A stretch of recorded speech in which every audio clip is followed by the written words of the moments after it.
I'm speaking to you tonight about the state of our nation's economy. I regret to say that it's in the worst shape since the Great Depression. It's a complex problem, so I'm going to explain it to you very simply, just like they explained it to me. Now, here's what a $500 bill was in 1960. Today, the same $500 bill is worth 1/2 that much because of government waste. Who can figure it? To help, I've drawn some simple charts. Here, you see how government spending is running ahead of government revenues. And you know what that means. Poor old Mr. Taxpayer is sweating it out. Now, here's another chart I prepared. It's hard to believe, but the two lines are of equal length. It's an optical illusion. But back to serious stuff. Here's another chart. The bottom line is optimum life expectancy. The top line is my age. As you see, those two lines met yesterday on my 70th birthday.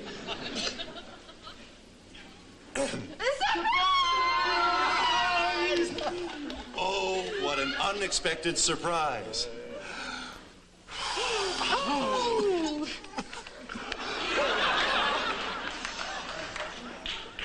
Live from New York, it's Saturday night.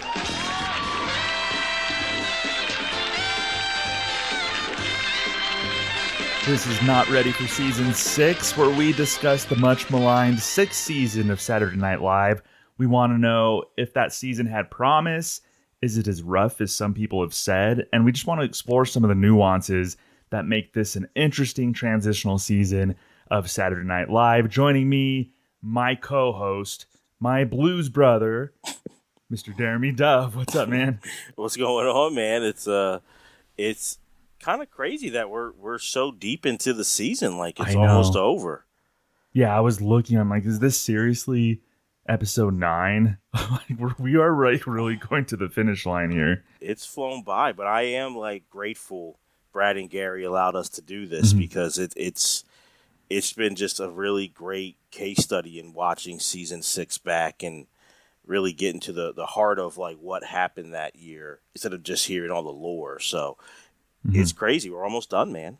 Yeah. As a huge SNL fan, obviously myself, season 6, I knew some of the beats of season 6, a few of the sketches here and there, but it was largely a blind spot for me. So this has been an interesting, eye-opening kind of thing for me as a huge SNL fan to actually watch every episode in full. Like, I've never done that. So this has been great. And I agree with you. I was like, this is already episode 9, and then I'm looking at next week. I'm like, episode 10? What's going on? We're already almost in double digits for episodes. So this is wild, but I've been having a blast so far. It's been so much fun. It's been really cool, and I think we're especially coming up too. We're gonna have a lot of infamous episodes to talk about too. So it's gonna be great.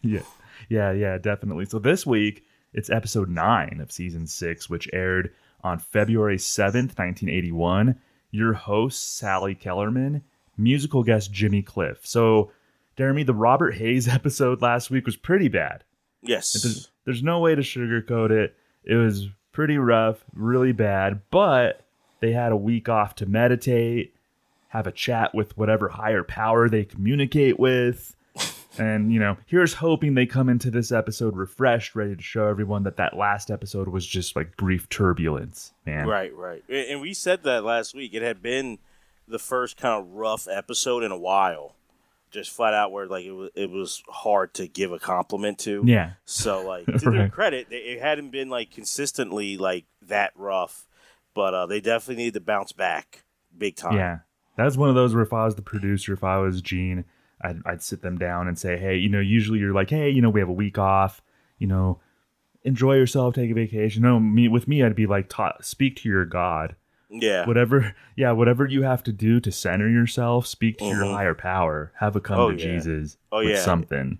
If I was Gene, I'd be like, don't go, like, we're still practicing. We're going to do this all over again next week. Like, actually next week we're just going to do another show, but we're not airing it. Yeah, we're not airing it. We need everyone come in regular schedule. Don't go away. No vacation. We got to get these cobwebs off big time. So, yeah, that was rough. Yeah. But here's to moving forward, and I'm ready to talk about this episode with your host, Sally Kellerman. Yeah, from back to school fame.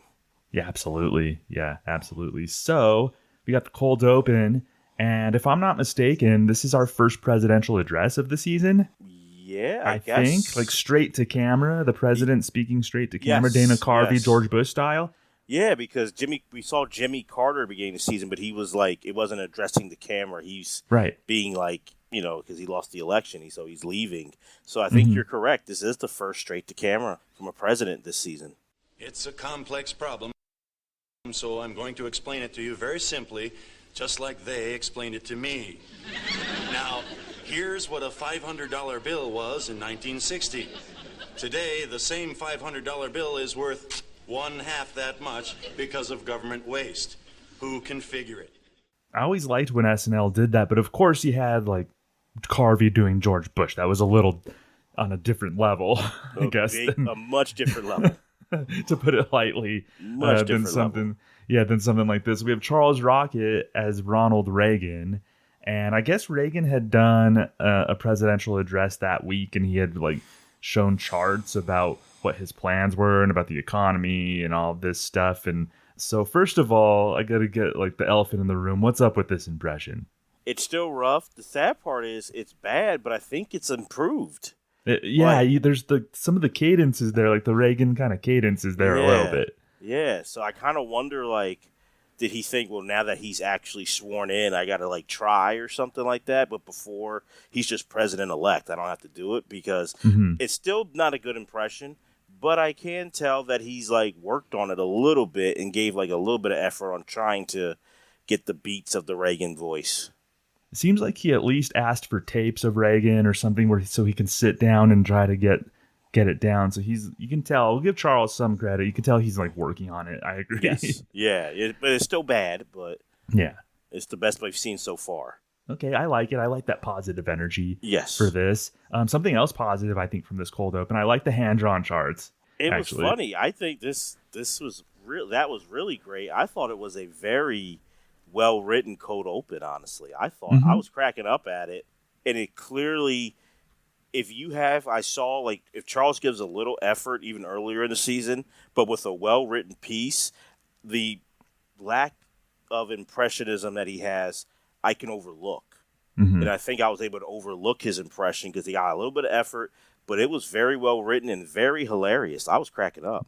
Yeah, me too. Yeah, they had a chart showing, like, one line, it was a line graph, and one line was the life expectancy in the country, and then the other line was Reagan's age. Yes. And he had just turned 70, so that like there was like a direct intersection of like life expectancy and age. So there's kind of a jab at his age. And 70, that's like a young whippersnapper of a president nowadays. I was thinking that too, man, watching this. I'm like, man, see, history always repeats itself. We just heard that in the last few elections that we've had it. So, hey, even back in 1980, people were wondering about Reagan's age and is he fit? But you're right. Nowadays, 70 is like the new 40 when it comes to presidents. It really is, yeah. Yeah.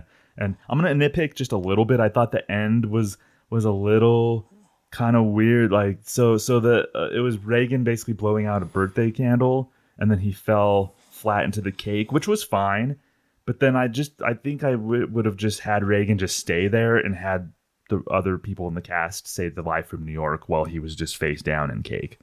No, I didn't think it was just kind of weird that right. he popped up and just did the Live from New York. I think it would have hit better if he had just stayed there. Yeah, I didn't think about that until you said it now, but I would agree with you.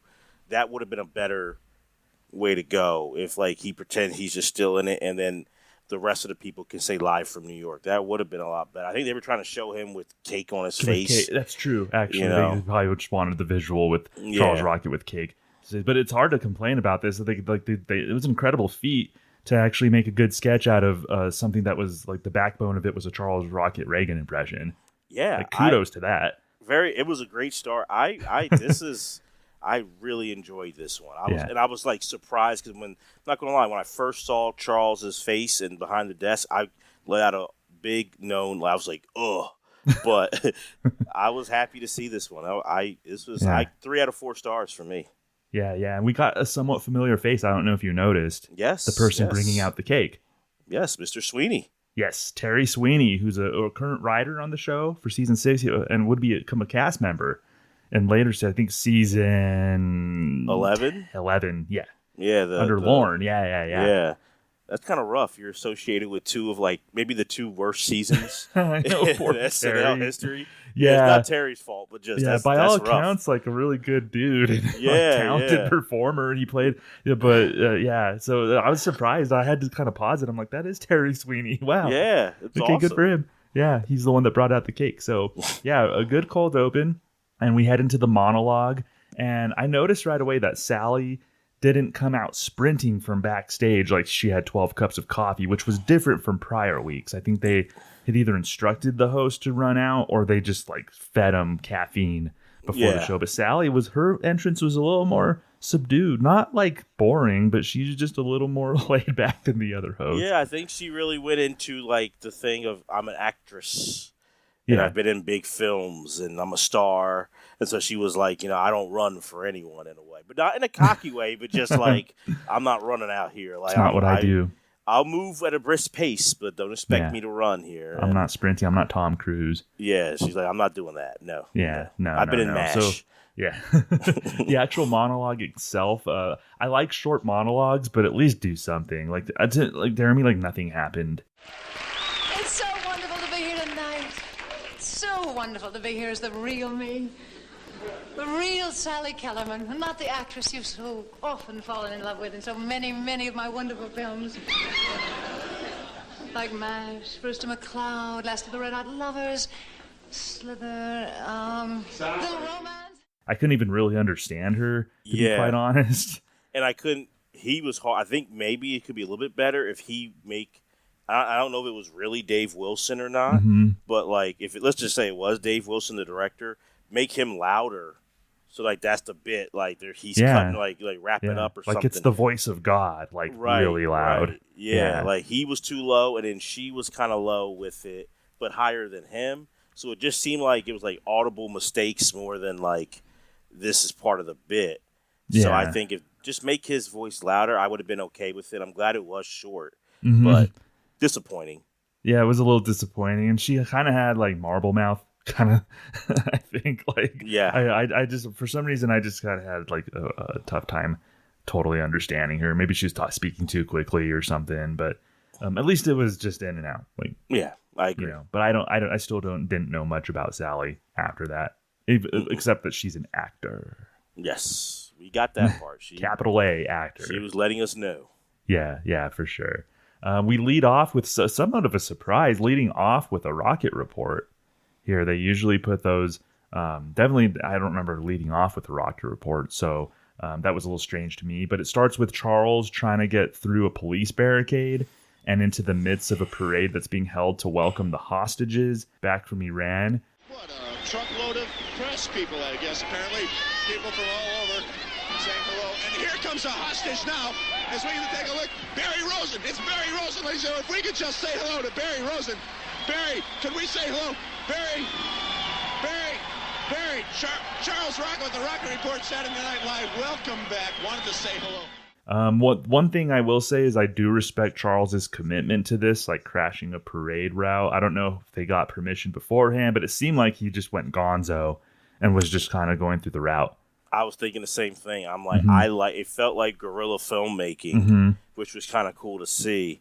Because at first I was like, is this just some made-up thing? But I'm like, oh, no, this is the legit. When he went up to, Mr. Rosen and shook his hand, I knew just from history, he was a real hostage. So I'm like, this is the real, welcome home parade he went to. And it felt like, I don't know either, but hey, kudos to them because it felt like he wasn't given permission, at least, to be there. I don't know if he was or wasn't, but that's sometimes the magic of filmmaking. We don't know, and we couldn't tell from how this was done. It was really cool, I thought.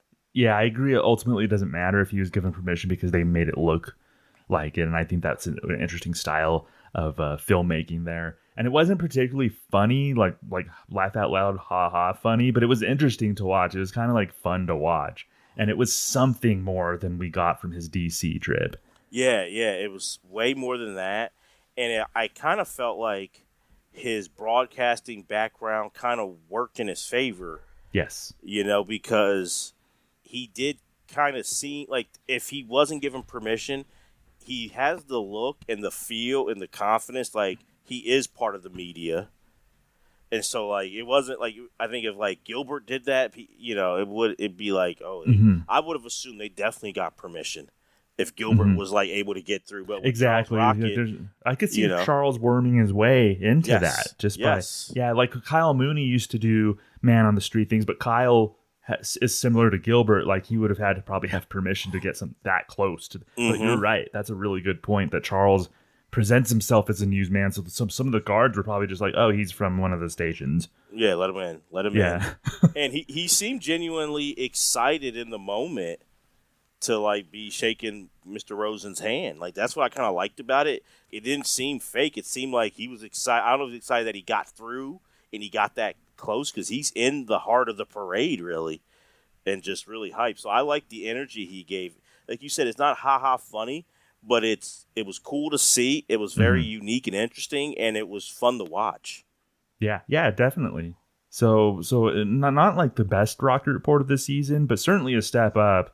And I mostly still enjoy the Rocket Report. I do too. And it was kudos, job well done by Charles in this one. Like, I really enjoy what he did. Absolutely, he's putting in work. Like with his Reagan impression, he's trying, and with the Rock Report, like he's is he trying to turn us here? He's trying to exactly. He's trying to have us come around like this late in the game, because I'm like, okay, Charlie. But we do know there's a countdown clock to his infamous moment, though. So, So there is that countdown clock still happening. It's still in back of the alley. Oh yeah. Yeah. So next we have the first live sketch of the night. Joe and Ann are an Italian-American couple who are bickering in their home. Denny comes out as the mom. She's humming a stereotypical like cleaning. Could it be more stereotypical? Yeah, what's that? I say, could it be any more stereotypical than that? Yeah, right. Like, geez. Yeah, I don't know if you like this, but I did not enjoy this sketch. Where's the television? We donated it to the poor, Ma. Oh, you're so good. You're making the Saints cry.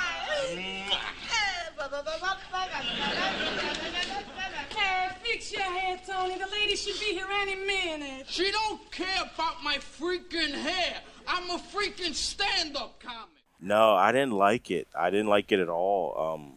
It was too obvious, too simple, too just overdone with the stereotypes. Just like, this is the bare minimum, like what the stereotypes that people have of Italian Americans. We're just going to run with it. And I thought it was just cheap and just kind of easy.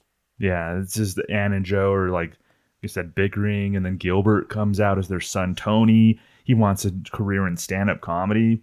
And then Sally comes in. She rings the doorbell. She's a talent scout who they got to come to the house to watch Tony perform stand-up. And it was just, like, I understand, like, the point was for Tony to be a bad stand-up, but it was kind of painful for you to watch. And it was also long. Like, it did not earn its runtime at all. I was just sitting there going, eh. And then I was, like, thinking to myself, is this going to be, like, a Robert Hayes kind of episode? Like, this wasn't good.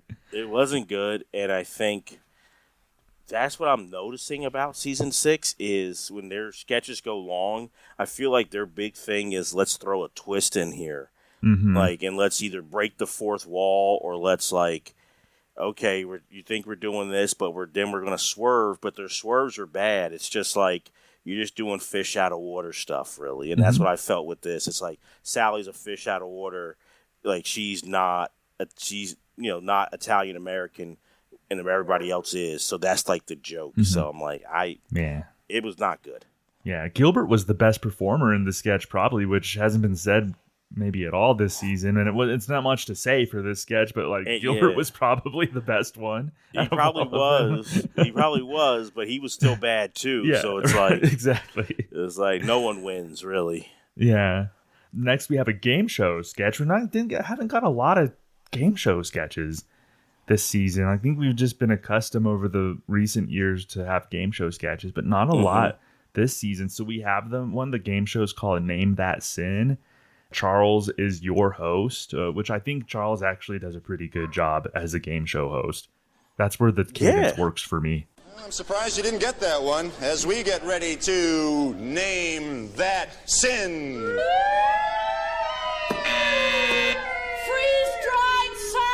Freeze-dried sodomy. No, it's not Tony. Worshipping false buttocks. Oh, Tony Burton has just become $100 richer. Yes. Yeah, he's turning us, man. He's trying to turn us. Like he was a good game show, and I'm like, yeah, he's the right choice for it. I'm like, okay, Charlie Rocket. Yeah, for sure. And I like the premise of this game show too. They're playing audio clips, and then Ann and Eddie have to guess the sin that the audio clip is conveying. And what I liked about it is what they're not naming the 7 deadly sins. They're not naming like sins from the Bible. They're guessing like the sins that they're guessing are really obscure and specific. Yeah. And that's what I liked about it. I think is a nice twist. I really like the idea of this. I thought it was a very good idea. I thought Charlie was the best in the sketch. My only thing that I would say, I kind of think Gail would have been better here than Ann, in my opinion. I agree. And I would have rather had Gail do it, but I still thought it was a good sketch. It was overall good and a good concept. Yeah, I thought it was good. Maybe a little sloppy here and there, but the writers, whoever came up with this, was showing me something. I'm like, they actually thought of like a pretty novel idea, and I think it was decent in execution.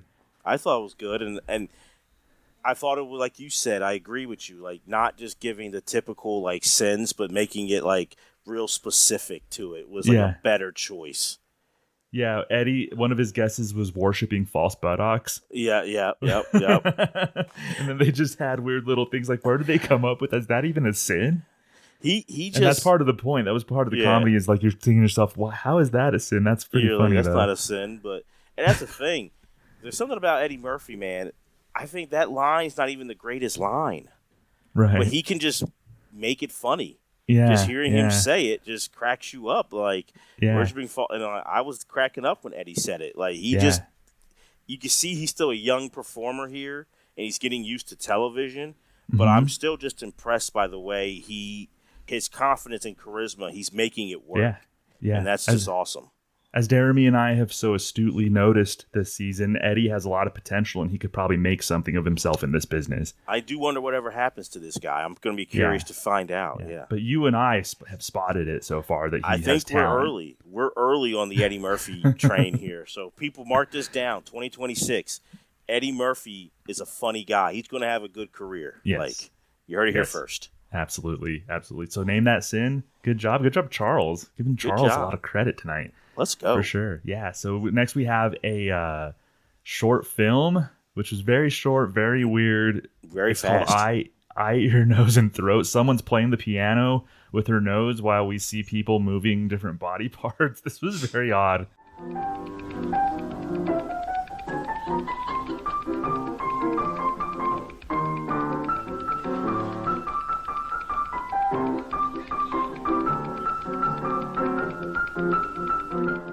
It was weird, but kind of one of those weird, like, ironically, like, it creative and made me laugh a little bit. But it was so fast. It was just like such a boom, boom, boom that I kind of wished. It's kind of like that's all. Like what else? Like it felt like it was like a beginning and then just ending. There's no middle. There's no anything to it. And like I've liked a lot of the short films this season, but this one I won't say I disliked it. I thought it was kind of ironic and unique, and it was a different approach. But it was just like it almost felt like a commercial than like an actual like short film. It was like, oh, that's it, and then I guess we're on to the next. So I wish it would have had a little bit more to it. For sure, it didn't give me time to parse my thoughts out really. Yeah. But I couldn't look away either. I was like, what the hell's going on? You see these eyes moving and earlobes, and then the person's still playing the piano with their nose, and the people are gathered around at the end, and you're just like, what am I watching? I don't even know who made this movie. I didn't see credits at the beginning. I didn't either. So it was just sort of a random little film that they just put in. Had no idea who made it, but it was very odd. So kudos to whoever made it for at least like getting some attention, getting my attention. Yeah, absolutely. It got on SNL. Yeah. Next we have a talk show sketch, Was I Ever Red? With Ann Risley as the host, and basically it's a panel of snobby women who are sharing embarrassing moments while having a meal. Gail starts out, she shares that the parsley was on the wrong side of the plate during the meal, and then everybody goes, oh no, and then Danny shares a similar story. But then we do have a swerve, Deremy, so that's basically the game, the whole point of this sketch. Oh, well, Mr. Duncan, Donkey we call him, and I were having a party out at our farm in Pennsylvania, just a cozy 40 acres, and I had a lot of people come from far away, and I wanted everything to be so nice, and you can imagine how upset I was when Cook served the dog for dinner. I found this kind of interesting. This was another one where I did like the idea. I like the idea. I thought the weak point was Sally. Mm-hmm. And I get having to try to get her in there, but, like, honestly, I think she could have worked in this if she wasn't the host. So maybe if she just had to give one of, like, the funny, like lines, I think that would have been better for her. Cause I think it kind of fits into even, like, the monologue, her, like, I'm an actress, like, so I get where they're kind of going with it. Right. But I think it's good, but I just kind of wish they maybe would have moved the parts around a little bit for me. Yeah, that was my thought. So part 2 of that was I love the idea, but my part 2 was it oddly did not land. Yeah.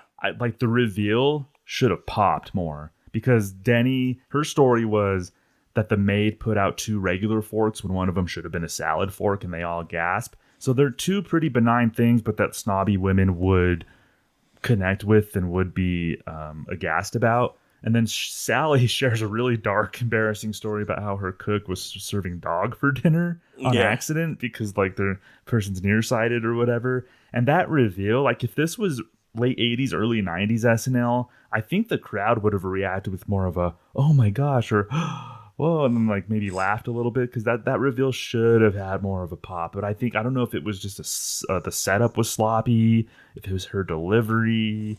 But just it really should have popped. I think with the more seasoned sketch performer, they would have made sure that turn in the sketch would have popped a little bit more. Yeah, I agree. And I don't necessarily want to knock Sally because I feel like she was put in a tough position. Yeah. And I think that's why I'm like, man, maybe you have Denny do that. Somebody else do exactly. that. You know, just switch her and Denny's role and have Denny be the one to do that reveal. Yeah, I think it would have been a better sketch because I agree with you. The concept is funny, like, and the writers have been pretty good with concepts tonight. Where I'm like, okay, for the most part. I mean, besides the Italian American sketch, like they've been pretty good, and I like that thinking outside the box and having a more layered and complex written sketch. It's just it does matter who you put in these roles when it comes to SNL. Yeah, exactly. So thumbs up for the idea. But then the casting, exactly. That's I completely agree, and I imagine it working much better, like in a different era or with just a different performer. Absolutely. But, kudos to them for thinking outside the box with some of these sketches so far. The next one was kind of a weird one to me. It was very short. I couldn't get my head around it, and it was I couldn't even. It was so short that I couldn't decide if it was even offensive or not. It happened too quick. Where I'm like, is this? And then it just sort of ended. So it was an Iranian joke book. So the first joke, it was basically like obviously watching this episode, the hostages returning home from Iran has been the big story. And the concept of this is there's an Iranian joke book.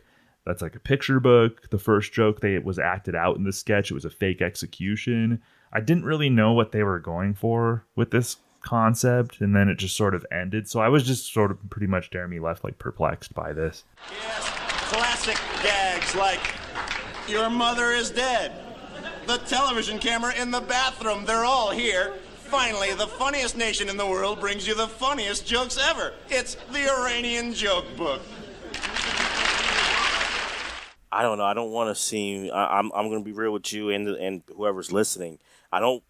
As a comedy fan, you don't want to seem overly sensitive to stuff.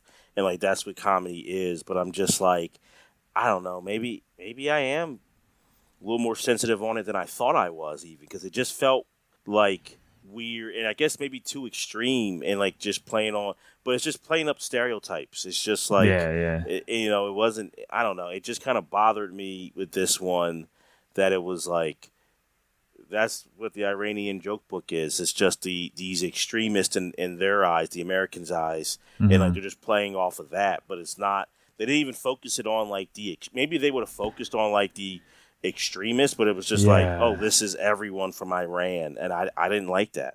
I just didn't even know what they were trying to say. If it was some sort of satire, I didn't know what they were even saying. I think they were trying to come at like those who took the Americans hostage, but they're coming at all Iranians, in my opinion, by doing it like this and saying like that's just the entire country is what you're seeing. Like those who took at the hostage at the U.S. Embassy, that's everybody, and I think that's where. We'll get to another sketch later that I thought was different and better, and I wish this one was like that. Yeah, this was just so far the sketches have been sort of Jekyll and Hyde. Like we've had really interesting out of the box concepts, but then a couple of them just were like really landed not well at all, just really lazy and just So it's been kind of interesting so far, right? Absolutely, I agree. Yeah. So we have our musical performance, which last week it was like they saved the musical performances until almost the very end. It was very weird timing. This one's more standard. You get the musical performance after the sixth segment of the night. So we have Jimmy Cliff performing I Am the Living. I'm a giver, I'm a taker, I'm a leaver and a miracle maker. At last, it has come to pass. Ooh, I know. Deremy, I'm not a big reggae fan, so for the most part, I can't tell if this is good, but to me, it has a pretty nice groove, and Jimmy Cliff is a good singer, so I was entertained. I thought it was okay, but I'm just not the biggest reggae fan, so I don't know if I appreciated it enough. I like reggae. I do listen to some reggae. It's not like my top genre, but I know a lot of people who do love reggae, and I know Jimmy Cliff. I listened to Jimmy Cliff growing up. I thought it was a really good performance. I Am the Living. I thought the musical, he was good, but I thought like in his background singers, but the musicians were good. I like that it gave you a reggae beat, but also in the middle of it, you had a soulful kind of R&B music playing with it too. Jimmy Cliff, definitely a reggae legend, and also instrumental in getting Bob Marley's career off. He kind of promoted up. Bob Marley introduced himself, and he got Bob Marley a record deal. So Bob Marley always had a lot of respect for Jimmy Cliff too. Yeah. So yeah, I know Jimmy Cliff is definitely a legend. Yeah, it's for sure. And I enjoyed his dancing at the end. I thought it was pretty entertaining. His dance moves, it caught me off guard. I didn't expect it, but Jimmy Cliff had some moves there. He was on during the original when the Dick Cavett episode. Okay. So that's where he was a performer before. So a returning musical performer here in Jimmy Cliff. Then they knew that he could do a good job. Yes. So, and I think it was a thumbs up. I think Jimmy did do a good job there. Absolutely. Yeah. So we have the musical performance into Weekend Update. Charles, he delivered a joke about what Reagan had to say about the budget, like an unhinged pitchman. President Reagan, in his economic message to the country on Thursday, called for massive budget cuts. Said Reagan, quote, "I'll slash, I'll cut, I'll chop, welfare, Medicare, fresh air, I'll give lowest funding possible on all social service. My new budget is going to be insane." And this is going to be my fourth compliment. I'm surprised because it made me laugh. His pitchman thing, how he delivered that joke made me laugh, Deremy, and the crowd liked it too. It made me laugh too. I don't think I've ever been more shocked doing this SNL recap than I am right now about saying Charles is on a roll. I never thought I would say that. He's in the zone almost, because it's political satire, which to me he's tried to do and he's bombed at all year. Yeah. But it was actually pretty funny. It was a good line and it was smart, but and everyone could keep up with it and knew what he meant. Mm-hmm. And so good job by the writers, but good delivery by Charlie here. Yeah, he went from just his news anchor persona into a unhinged pitchman and then back pretty seamlessly. I thought it was a really good performance on Update, no less. Yeah, I was did he watch Network or something that week and got ready to prepare for this? Because it kind of felt like a network thing, but he comes down instead of just keeps on escalating. But I totally agree with you. I laughed out loud watching that. Yeah. The rest of his jokes, not great. And then Gail, just the jokes didn't work. She actually really bombed her first joke. and she looked visibly uncomfortable, Deremy. And I really like Gail, so I suffered like secondhand embarrassment like watching, because Gail's joke bombed, and then she just sort of like, it looked like she almost froze or something. Like she was like affected by it. It's casting. Like, once again, Gail's so talented, very funny, has quirky characters. It's kind of like, I'm not putting her on this level because she only had one season and this person's an SNL legend. But like Kristen Wiig, I couldn't see Kristen Wiig doing Weekend Update. No. Not that, and Kristen Wiig's so talented, but just what the character she did, like doing that, it'd be really hard to see. Gail, to me, has those quirky kind of characters that, like, that's where she's at. Like, she's not great at this. I think Anne, if Anne could deliver more, exactly, Anne would be the perfect one, but Anne struggles at it too. Yeah, just Anne's persona is more of like an update anchor. Yeah, absolutely. I agree with that for sure. We have our first update piece. Eddie Murphy commenting on Lincoln's birthday, which is interesting timing for us. We're recording this the day after Juneteenth. Yes. Deremy, we celebrated Juneteenth yesterday. So Eddie said that Lincoln forgot to sign the Emancipation Proclamation. So tomorrow when you're out, if you happen to see a black person that you like, by all means, take him home with you. Now, I'm aware that not every black person in the country watches this show, and we all know that grabbing black people on the streets can be quite dangerous, don't we? So we're going to need a code, a password that we can use. I love how the crowd laughed, and Eddie's like, I don't think that's funny. Like, he just said that straight, like, after the crowd laughed. I thought this was pretty risque, but it kind of made me laugh, like Eddie's whole point. Yeah. It was funny. I had seen this on clips of stuff before. I think this time is a great, when people want to understand why Eddie Murphy was groundbreaking and trailblazing, which I don't think people think about that, because there was obviously great black comedians before Eddie Murphy. Mm-hmm. But it's like, in 1981, a young black man delivering this joke, but making everybody laugh. And white people, usually who would be uncomfortable with it, could laugh. Black people laugh. And on national TV, on SNL, you didn't see that. You didn't have someone being this risque, but landing it and making, like, middle America crack up at it. Right. And that's something that he brought that you didn't have before. And this joke's a big, like, example of it. Yeah, so I should say the joke was that since Lincoln forgot to sign the Emancipation Proclamation, that the slaves technically were not freed. So Eddie's like, so white people, go get yourself one, like basically like that. And that could be like, but Eddie made it work, and I think it was funny enough and good enough to where everybody felt like permission to laugh, because it wasn't done in a mean way. Like the messenger was super important with this, obviously. And I think he gave the caveat of, like, if people watch this sketch, if black people watch this sketch and see this, and you say certain stuff, and they go, okay, then fine. But they haven't watched this sketch, and they go, what you say? Give $50 and run away. Like, and I think it was like, you know, it gave that, like, you know, do this at your own risk. Like, you may not make it if you try this, but you never know. $50 and run away. Give him $50 and just run away. So they haven't watched this sketch, so look out. Like, he just nailed it. Just did a great job. It was a very short segment, but he made the most of his time. It really got a nice pop. Yeah, in his first episode as a regular cast member. Yes. We saw him announce it last week, and this week he actually was credited officially in the opening montage as a full cast member.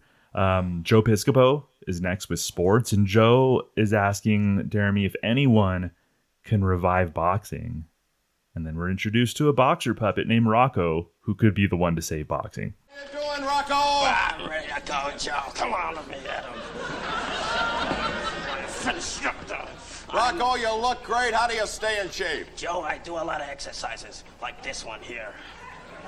Yeah, that's a good one. And I do this side over here. Not great. And I like Joe's sports, you know, commentary throughout the year mostly, but this might be my least favorite one. It's in contender. It just wasn't funny. It was like, I'm almost like where I'm like, you could have done a basketball bit, like the NBA season's going on. I'm like, were you just struggling because like the Super Bowl's over? Like, you could have done something. Give me hockey. Yeah, like, aren't you the could have just been better. Islanders still pretty good around this time? The Islanders are great. Yeah, they're Stanley Cup champs. Yeah. You know, they beat my Flyers in 80, you know, so True. they're defending champs. So, you know, wrongly beat my Flyers. A controversial call, but we'll leave that alone. Brian it's for Trottier, our other podcast, our Retro NHL podcast. Yeah, Brian Trottier, you know what you did, but Yeah. you got the win regardless. But, yeah, the Islanders are defending champs. And so I'm like, it just felt weird. And I'm like, boxing's not dead. Yeah. You Joe's know what I obviously a boxing fan. Yes. Too, because yes. he tries to talk about boxing a lot. But Yes. it's definitely not dead. And that premise confused me, too, because he had been talking about Sugar Ray Leonard and Roberto Duran and all these great boxers from around that time. Like in the early 80s, in 1981, boxing was thriving. It still was big. A little bit, I think the next year you have a case when a boxer dies in the ring, and that's Ray Boom Boom Mancini was fighting somebody, and he dies in the ring, and Howard Cosell gives commentary, and that's when it becomes from 15 rounds to 12. But that's in 82. That's not right now. So this was 82. I could kind of see where he was saying, I don't see it here. Yeah. No, so the premise was weird. The puppeteering actually pretty good. I don't know who was doing the puppeteering, but I actually was kind of getting a kick out of watching them make the puppet, like do put one-handed push-ups and then like, look, no hands. And then they kind of came up like that. So like the puppeteering actually was the most impressive part easily about this whole thing. Yeah. That, they say, was Marc Weiner. Oh, really? That. Yeah. That was impressive. Yeah, from Nickelodeon later on, Wienerville. Yeah, and stuff like that. Oh wow! Okay, that was him being the puppeteer. Yeah. So nice research there, man. Yeah. You know, thank you, sir. Yes. But Marc Weiner. Marc Weiner I remember Wienerville. Yeah. Mm-hmm. Oh, that's awesome. Yeah. So the puppeteering very good. The premise, not Joe's best. So. Yeah. But big up to Marc Weiner. Yeah, definitely big up. Decent update, I think, by season 6 standards. Like not the best. But like it wasn't the dregs. I think by season 6 standards, it was decent. And at this point, Deremy, I just assume we're not getting many good jokes from Charles and Gail. So I just that's just built in at this point to how I watch Weekend Update. Mm-hmm. If we weren't doing this podcast, I probably would fast forward Weekend Update. Yeah. Unless we see Eddie on the screen. Right. And usually Joe, but not this week. But usually I like seeing Joe, but I guess by this season 6 standards, it's like it's one of the top 2 or 3. Because Charles had a funny joke, like that's true. That's like the that's like true. He had one funny joke, so like it's like wow, this was pretty good. It's automatically top 3. Yeah, it's like this is amazing. Weekend Update. He made me laugh once. Yeah. Like, go ahead, Charles. Oh man. Next we have another decent out of the box concept for a sketch. It's called Parent and Child. So Gail Mathias on screen, she explains to parents what to do if their child walks in on them having sex. What are you wearing those scary outfits for? Larry, your father and I are playing. That's right, son. Your mother and I are having fun. And why are you wearing those bracelets on your feet? And why is Mommy holding a whip and dressed like a mean witch? And we have a somewhat surprising reveal of Anne and Joe in S&M outfits as Gilbert, who plays their son, walks in on them. It was different. I didn't know where they were going with when you see Gail explaining this premise. Then to see them and I'm like, they're trying to get it right from episode 2 here. Like they want a redo of the weather report. Yep. They're like, we're trying to get this right. We're not done with it. I felt like if Anne could pull it off, it would have been good. Yeah. The premise was there, but Anne and I don't blame them. Sometimes I'm like, why try? I think Anne's the right person to try this with, but she just couldn't deliver it. Yeah, I think it had sloppy execution. I think it was an interesting idea with sloppy execution. I think it was kind of funny. The parents are just casually explaining to Gilbert, everything is okay. We're just we like to play, just like you like to play with your G.I. Joes, right? So I like that concept. But yeah, I agree. I just think the execution with casting and everything it left a lot on the table, I think. And I thought for me also, Not that Gilbert was like bad in this or something. He was just whatever to me. I think if you had Denny, because I mean, we've seen Denny like be a kid, like with the whole like the Carter family and stuff. I think if Denny's in there, it could have been a little bit better too, instead of Gilbert. And you could have switched out G.I. Joe for Barbie dolls and still come. I think I'd rather see her there. Yeah, I agree. But I mean, I give them props for just like another interesting idea tonight. Yes, yeah, the writers did a good job with this. Yeah, the writers like spoke to their higher power, for sure, and Charles did. Yeah, somebody did. Like definitely, they needed that week off. That was clutch. Yeah, for sure. Next sketch is like a POV kind of sketch. It's a day in the life of a hostage. So it's a scene. Again, shot from the point of view of a hostage who returned home. The pants are fine, but you want me to fix them? You're going to be the one wearing these pants, Mr. Posner. David Posner. Do I know you? Yes. Don't I know? Didn't I see you on television? No. Well. You're the hostage that was from around here, right? You're a hostage, right? He's in these different like day-to-day situations. Like he's at the tailor. And the people at the tailor treating him like a major celebrity once they notice who he is. So it's just like him going throughout his day from his perspective. I think this was really well done. I liked watching this. I thought it was cool. I thought like you said, the POV camera technique was really interesting. I liked the guy in the cleaners getting really excited. Like, you're a hostage. Like, building up. Like, I know you. I thought that guy really landed it. It was a really good sketch, or like I guess film, really. Like I said, I would probably give it 3.5 out of 4 stars. Yeah, I enjoyed it. I think that's really fair. I think it was funny too. Like he's being greeted by people who just want to monetize him for being a hostage. Like we have some commentary there about let's monetize the hostages who return. Exactly. Yeah, Uncle Sam's choking him at the end, which was strange. It was some sort of political undercurrent there, which was a little kind of like jarring, seeing Uncle Sam and then it's like starts choking him. But I thought this was pretty good. Was this what you were talking about, of like something involving the Iran thing done right, or have we not got to that yet? This was one, but not the main one. The main one I thought we haven't gotten to it yet. But okay. I think I know what you're talking about. So a good novel concept there. A day in the life of a hostage. Next we have, and I will preface this one, it's called Lean Acres. So Sally Kellerman plays a trainer at a fat farm who's being tough on Denny and Anne, who were the attendees there. We're overweight. And our husbands can't stand the sight of us. Not to mention the rest of the free world. This sketch makes me sick. You act like being fat is a crime. Fat people are human. Who are you? Humans deserve respect. I always say that I like out-of-the-box ideas and swings and concepts, so I'm not going to be too hard on this sketch because they took a swing, and I appreciate that. So I'll just say that up front. If I'm going to say you should take some swings, then I won't bash it for actually taking a big swing, which I think it did here. Yeah. So Sally keeps slapping Denny, and then it goes to an interesting place, Deremy, this sketch.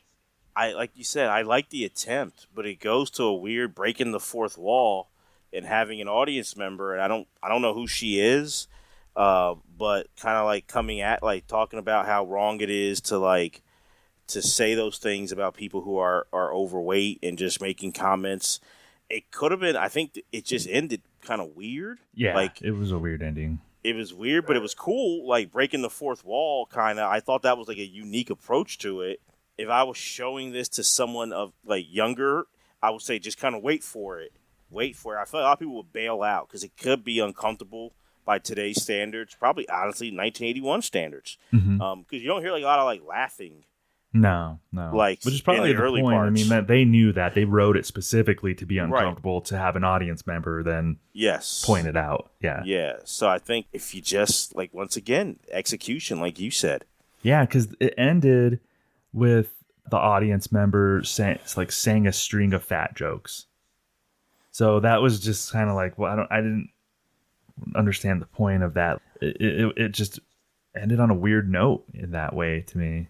And I think if you just wrote it a little bit cleaner, or if you made a satire, like if she came at everyone has insecurities, everyone has flaws, so you can move it off of the weight, but come at like, I'm going to say this, no, obviously anyone listening, no offense or nothing like that, like Sally Kellerman's really tall. So you made like a height joke about her and kind of like making the commentary of we all have insecurities, no one's better than anybody.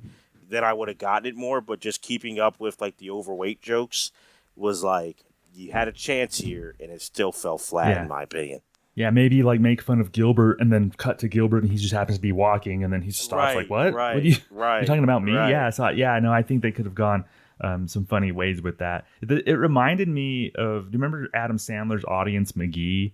Yes. Bits where he would interrupt a sketch and he would be like, maybe he interrupted it's Pat's sketch, I think, one time. And Pat was about to reveal their gender. And an Audience McGee, played by Adam Sandler, was like, no, don't do it, like from the audience. So it was almost like breaking the fourth wall a little bit, even though this audience member was an actor and not like a cast member. And it's kind of cool at the end of the sketch, they pan to the rafters and you can see the lady kind of cheering and getting the audience to clap. And she was just awesome. kind of proud of being in the sketch. So I thought that was cool. I thought it was so cool. Like, it looks cool. Like, I've liked when they've done that this season, showing the audience a lot and showing things from like the rafters, like you said. I've always enjoyed it. You know me, I love that, like, hey, breaking the fourth wall, let's go behind the scenes stuff. Like, I'll watch that all day. So it was cool looking, and I'm with you. The attempt, I salute. It's just the execution for the most part. But again, novel idea. Like, good job by some of these writers for bringing some good stuff to the table, I think. Next, we have another musical performance by Jimmy Cliff performing Gone Clear. It's a hot shot. You better watch that.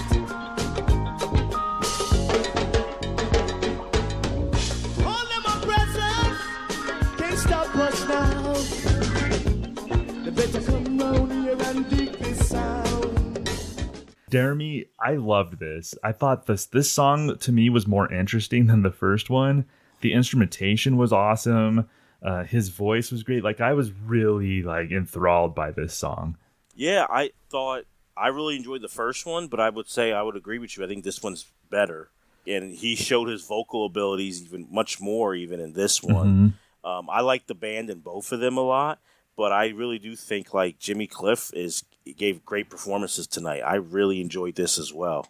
Yeah, he was killer. And just like the instrumentation was just really interesting and layered and textured. And it just like really hooked me. It created like a mood and a vibe that I thought was interesting. So Gone Clear, like this is one of my favorite performances of the season. Like James Brown's in his own category, but I put this up with anything other than James Brown, like this specific song. I put it up there with Aretha this season. Like I thought this song was that good. I would say, yeah, it's probably third. James Brown is one. I would say one of Aretha's was two, and then this probably was the third best. Yeah. I can agree with that for sure. I enjoyed this song more than any Aretha song that she performed.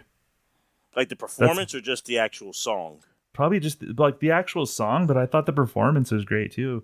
I'd go back and watch this more. And like, no offense, I love the Aretha performance, but other than the James Brown performance, this is the other song that I would go back and rewatch out of everything we've seen this season. Okay, that's big.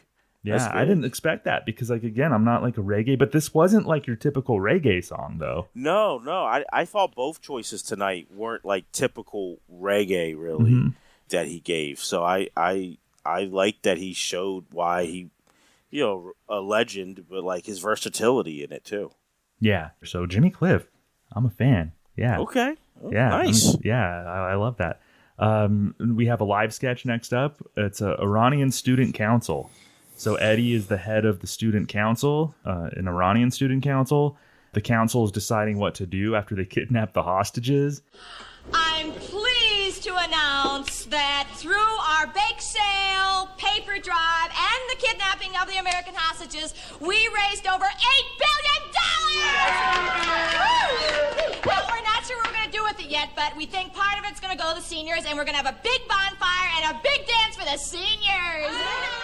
There was a specific choice that they made in this sketch, Deremy, that I 100% agreed with, and I'm going to commend them for this choice.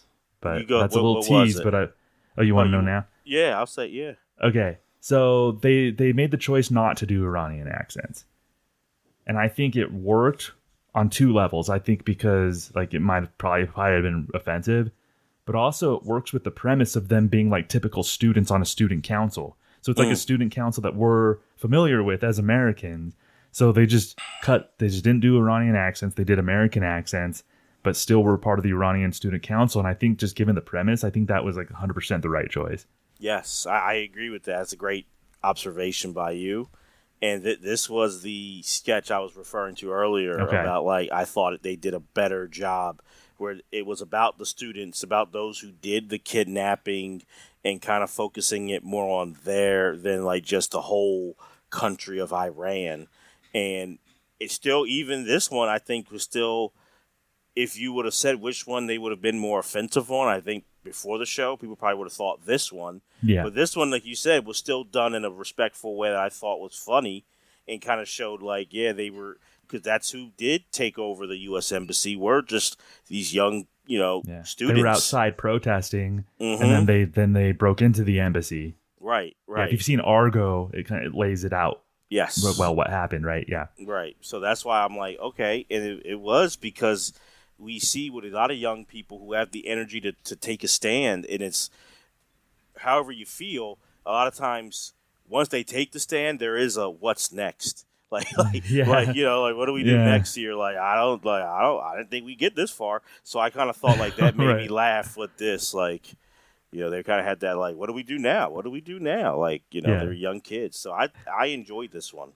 Yeah, they're saying, what are we doing now? Like they're planning like what should we do for homecoming? What should the homecoming theme be? Right. Like that's kind of how flippantly they're talking about what's next. So I think the tone was perfect. I love Gail, her character, lamenting that everyone wants to kidnap foreign spies, but no one wants to clean up after them. Yeah. It's like just kind of like, I don't know. I thought they struck the right tone with this. Yeah, which they haven't done a lot this season with this type of subject matter, but like I think they hit it perfectly. I'm glad you felt the same way. Cause that's what I was talking about. I'm like, you get it right later on when we're looking at the Iranian joke book. I'm like, you struggled here, but later on, I really did enjoy it. And like you said, pleasantly surprised because I feel like their batting average with this thing, I don't want to say it's been triple zeros, but I don't know if they're batting 100.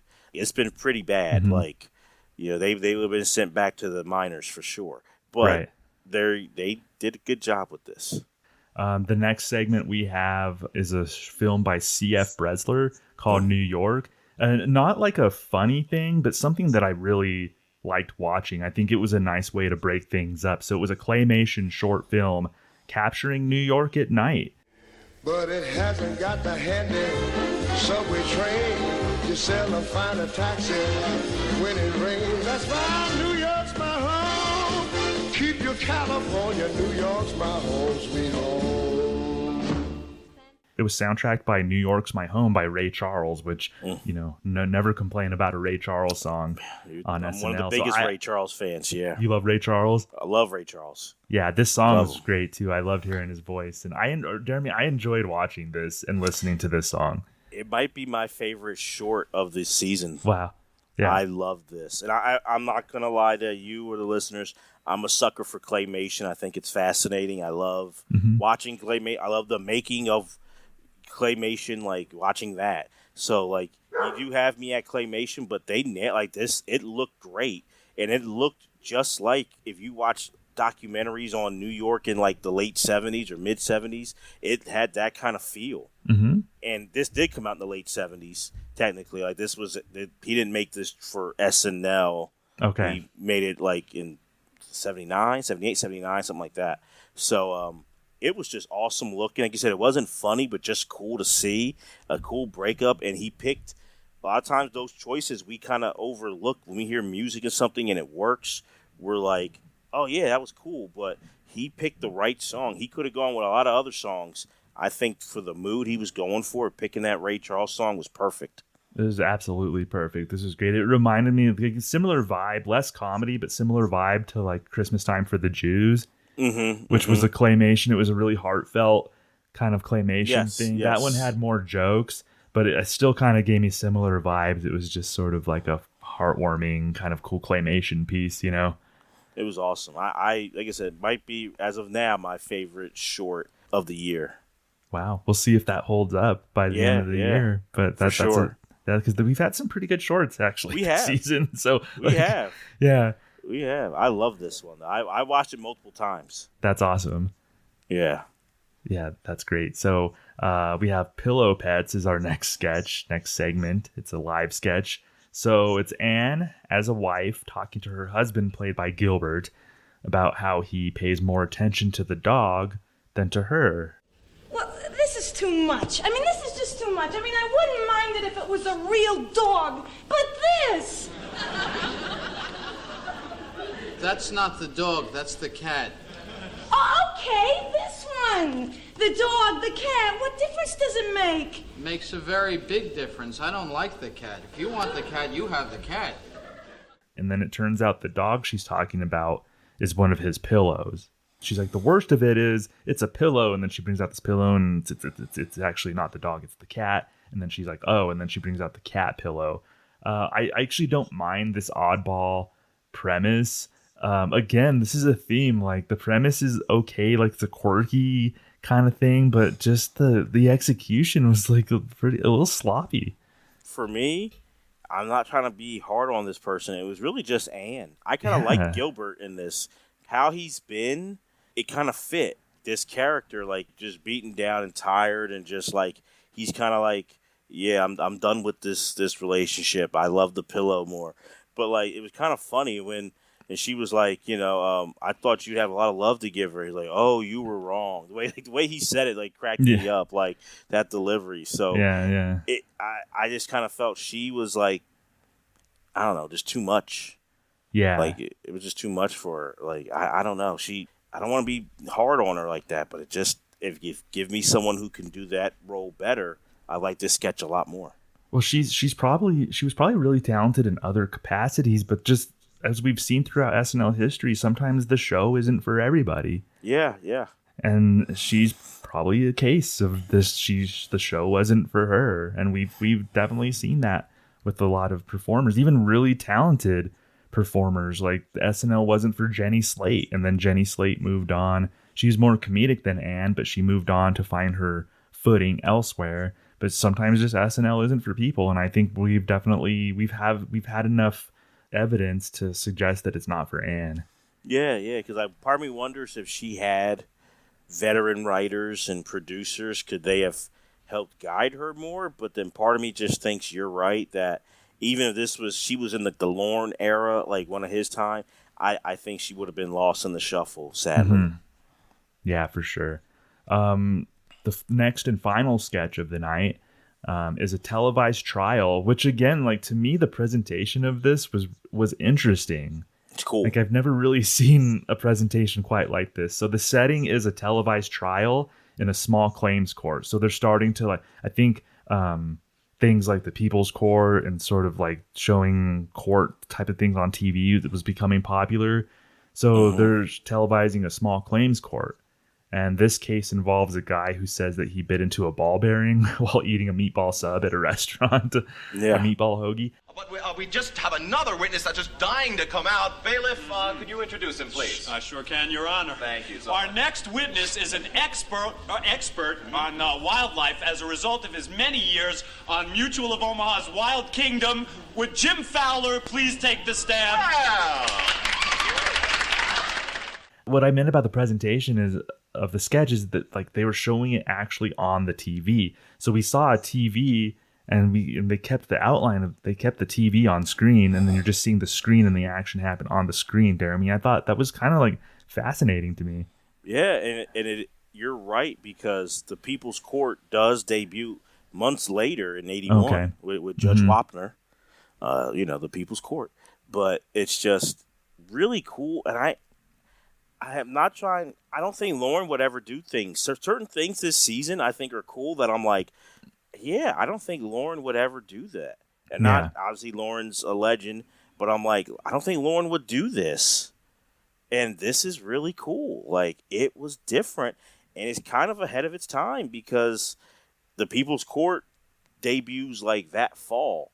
So we didn't really see that quite yet, but it looked like, that Court TV, especially years later, you watch, when Ed Koch did it, and then, Judge Judy and all stuff. Like, it's just fascinating. I thought it was cool. The concept's great, and I thought it was a good sketch. Yeah, I thought it was a good sketch. Like the turn of the claims court, like with the proceedings turning into a talk show. I thought that hit for me. They brought out Jim Fowler to the stand. They called Jim Fowler to the stand, who was the real host of Wild Kingdom, and he brought an alligator with him. So it did like turn into a talk show. You had Gilbert as Jose Gomez, who was the plaintiff, and at the end he ended up like promoting something, like he was on a talk show. So this was a really well conceived, good idea, and it was very well conceived as well. Well conceived, good idea, and very true. Like, good commentary on that's what happens when, a courtroom's supposed to be serious, the utmost seriousness and focus and looking for justice, and, everyone's trying to find the truth. But not that TV is the only thing, but when you put a television, as we've seen over the years, Sally, in so many instances, you put the TV in there or get TV involved, it becomes a talk show. It becomes like wild and crazy, and you're just like, this isn't how a courtroom really is. But it's not a courtroom. It's a talk show. It's television. It's theater. So I think it really says something about where society was going and where it eventually went to. So it was very well done and very ahead of its time. Yeah, definitely ahead of its time. I just imagine when you were saying this might not be something Lauren would do, I can imagine him saying like, well, it's that thing where people are already watching it on television. So if you put a television on the television, it might be confusing. Yes, yeah. So They're already watching it. They're already watching it on a television. But yeah, televised trial, like a great end to the last sketch of the night. So I thought that was a really great way to end the sketches on the show. I think that's even different from like the typical 5-to-1 sketch. Mm-hmm. Like that, those are more just like weird concepts, but a live one. But to give this one as the last sketch, bravo! And I really enjoyed it.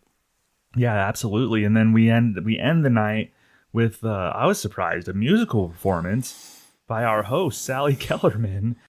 And all the king's horses and all the king's men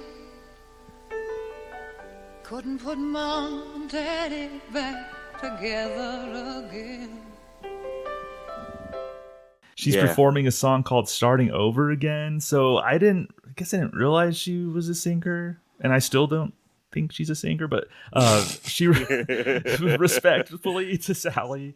So she released 2 albums in her life. One was in 1972 called Roll with the Feelin', and then the next album, Deremy, was in 2009 called Sally. So she released 2 albums. What was that? 37 years apart. Mm-hmm. Again, respect to Sally, but I don't enjoy her as a singer. No, it was bad. You already have Jimmy Cliff performing. I feel like Sally probably wanted to get involved more, like something more, and so like I feel like this was a Sally idea, and they were like, she's the host, so okay.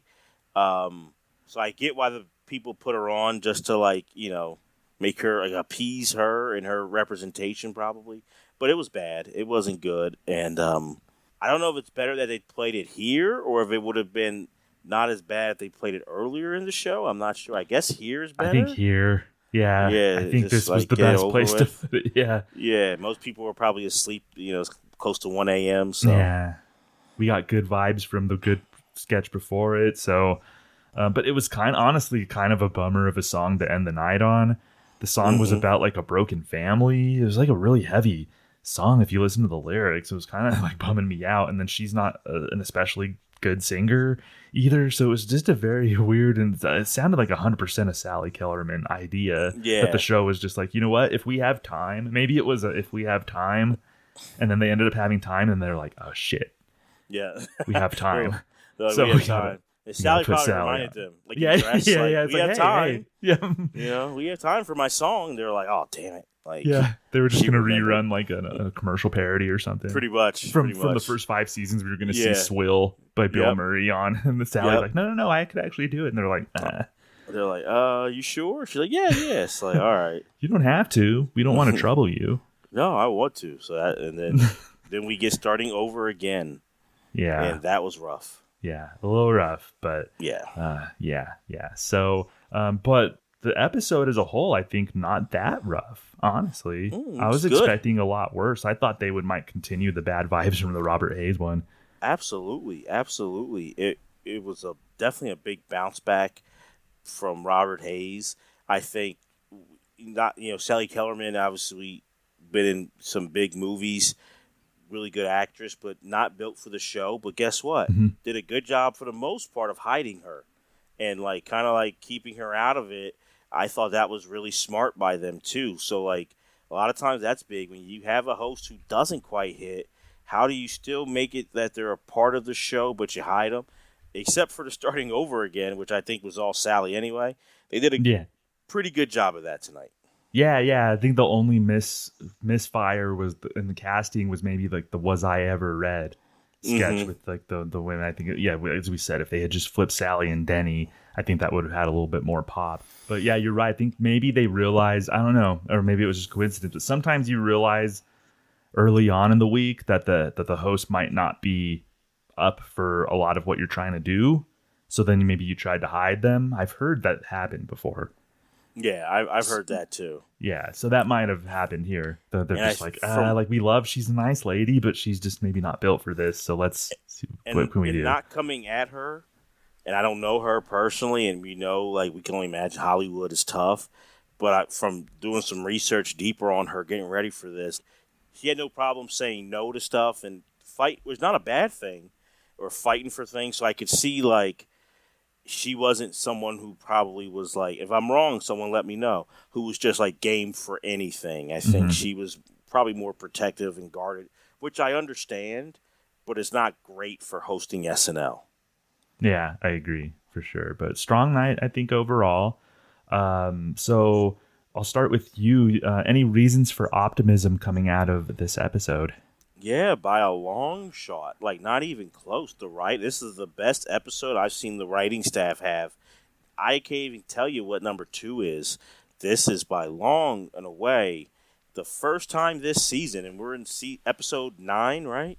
The first time that I'm like, okay, I see something with these writers here. And I think, like, the writers have been consistently part of the what's going wrong. So it's kind of nice to say... And the positive for once, like the writing is what I see. I really enjoyed the writing big time. Yeah. I'm going to second that. That was my main takeaway was just the writers are thinking outside the box. Yes. And maybe sometimes the execution's sloppy, but I love that they're just coming up with like mostly creative concepts like that POV sketch, which was interesting. The audience member interrupting, like didn't totally land, but like, man, I cheer the attempt. We had the Name That Sin game show, which I found a cool concept. Was I Ever Read? Televised trial, the Iranian Student Council, like all these like really cool premises that just like they're really like trying to come up with unique things here, and I respect it. A lot of stuff is social commentary. Yes, from the religion, from the game show to the Iranian Student, council. Like a lot of it is social commentary. And giving smart like remarks on stuff, like very clever. So I was very impressed with this writing staff this episode. Yeah, and it was a big step up from the last episode. So I think that's a reason for optimism. Is we saw some improvement. Maybe a week off did do them some good. Yeah. Also, we've been tough on him, so I gotta give him praise. This is by far and away Mr. Rocket, Charlie Rocket's best episode. He had a really good night, and I think we've seen when it comes, we've liked the Rocket Report, but I think like last week he had a couple good like appearances and sketches we thought, but this is by far and away where he was the MVP of the evening as far as the cast, and I never thought we would say that for season 6 that like Charlie Rocket was the MVP, but hey man, kudos to him. Like he did a really good job here.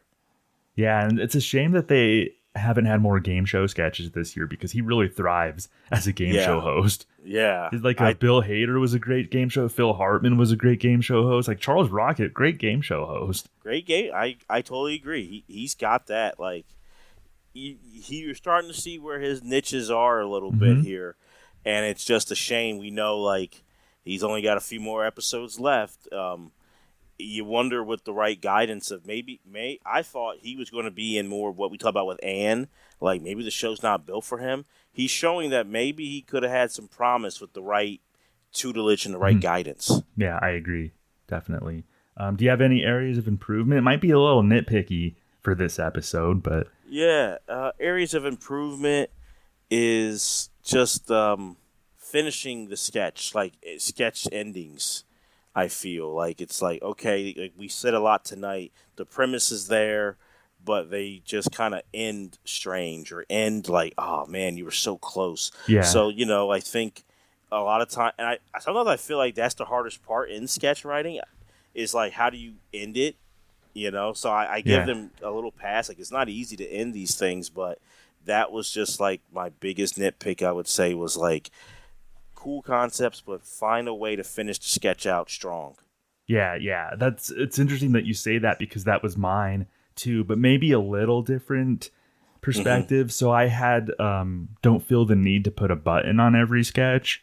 And my philosophy, and I hear it currently, and when I hear people talk about current sketches, every sketch, a lot of people say, well, that's always been a problem with SNL is they don't know how to end a sketch. And it's like, you know how you end a sketch? Just end the sketch. You don't have to have them say like a one-liner. You don't have to have a button. You don't have to say brought to you by Uber Eats. You just end the sketch. If you watch Kids in the Hall, Key and Peele, SCTV, all these like really iconic sketch shows. Living Color too. In Living Color, they just ended the sketch, right? They just literally just stopped abruptly and then went. And there's a reason they do that, because in sketch comedy, it's damn near impossible to find a great ending for a sketch. Yeah. That's why it's a sketch, right? It's just sort of a rough sketch of a scene. Right. So it doesn't need, I don't think sketches need solid endings. I think they just need to end. Yeah, and I do think, I mean, we weren't around in 81, but even by this point, but definitely now, like the years later, you kind of know like the beats of the show, and they're in a rush and a hurry anyway. Like the crew does a great job of trying to like move from sketch to sketch. You've seen it live and in person, so you know how much it is. So I think people would kind of expect like, all right, they ended it, where they have to get on to the next sketch. Like that's what, yeah. We would understand that now, and we understand that probably back in 81. Yeah, and I think the fact that SNL is live, I think if you just abruptly end a sketch, it's more jarring than a pre-tape, because I'm a huge Kids in the Hall fan, and I that's one thing I noticed about them is just they don't have endings to sketches, and that's perfectly okay. Like when people complain about an SNL sketch and they say, well, I wish it would have had an ending, I'm like, do you? Because it's almost impossible to write an ending to a sketch. It's tough. So that's always my perspective. I don't expect any sketch to have an ending, and it's worse if they try to shoehorn in an ending to me. Yeah, I think you're right, because I think if it had an ending, it goes from a sketch to a short story. Right. And yeah, exactly. Yeah, there's a difference. There's a reason why they call them sketches, and they're not short stories. Exactly, yeah. Deremy. Yeah, good point. Yeah. And I had update joke writing, but that just might be like fish in a barrel at this point. Like it's just probably is what it is at this point, right? I think so. I think we're seeing why it was gone for a long time. Like we said with Bill and stuff, they're showing why I can't blame Dick Ebersol for saying cut it. Like after seeing this season, so yeah. Right. But overall, I mean, I'm glad I'm not the only one who had like a mostly positive outlook on this episode. I was like pleasantly surprised. Yeah, it's like when they're good, it's like okay. But when they're bad, it's like look out. So I think, I think that's why like when they have a bad one, it will take a little bit out of you. Where you're like, oh boy, like what, are they ever going to find the funny again? But they have so far on this season. And, yeah, I mean, we got 4 episodes left, but I'm so grateful. I mean, obviously, you know I love podcasting with you. I love Brad and Gary and their show. So, like, all that being said, I'm grateful because my opinion is really turning on what I thought this season would be. Mm-hmm. And it's a lesson, I'll say, for me and hopefully for people listening is we hear a lot of stuff, but especially if we have the ability to go back and look for yourself or watch or listen for yourself, go do that because, you know, a lot of people, a lot of narratives can get put out there that necessarily may not always be the truth. And I'm learning that with this season right here. Yeah, I'm learning the exact same thing, and I'm curious to see what the end of the season holds for us, and if they can continue some of those solid ideas. And I'm just kind of looking forward to what we have in store. So we have another one next week, Deremy. It's episode 10, which aired February 14th, 1981, a little Valentine's Day episode. We have our first double duty host of the season, and I'm not counting Sally Kellerman as double duty. No. This is our first official double duty host, I believe. It's Deborah Harry. I call her Debbie Harry. It's going to be hard for me to call her Deborah Harry. Yeah. But she's billed as Deborah Harry. Yeah, I know Debbie Harry. Yeah. So if we slip up and just call her Debbie Harry, that's just what I've always heard. But Debbie Harry from Blondie is going to be the host and musical guest. And I don't know, Deremy, I assume... So there's 2 ways they could go with the music. So I don't know if it will be Blondie performing or Deborah doing solo stuff. I think they were taking a hiatus from Blondie around this time, so I'm kind of expecting Deborah solo material. But Blondie released an album in November of 1980 that had some recognizable songs. But Deborah Harry is working on an album that will be released in July of 81. So it could go either way, probably for solo stuff, but I would love if we got at least like one Blondie song. I would love that too, but I do know she helps to make history when it comes to music this episode. Yes. And okay, I know it'll be a teaser for our next episode, so I won't go into details, but there is a historic musical performance in this episode coming up with Deborah Harry. So, and kudos to her too. She had a big part in making that happen, which I did not know until very recently myself.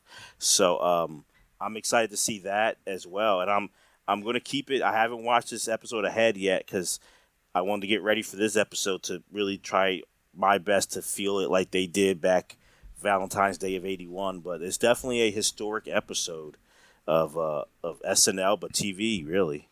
Yeah, you're going to get into the mindset of watching it on Valentine's Day in 81, so you're going to have some chocolates and some roses.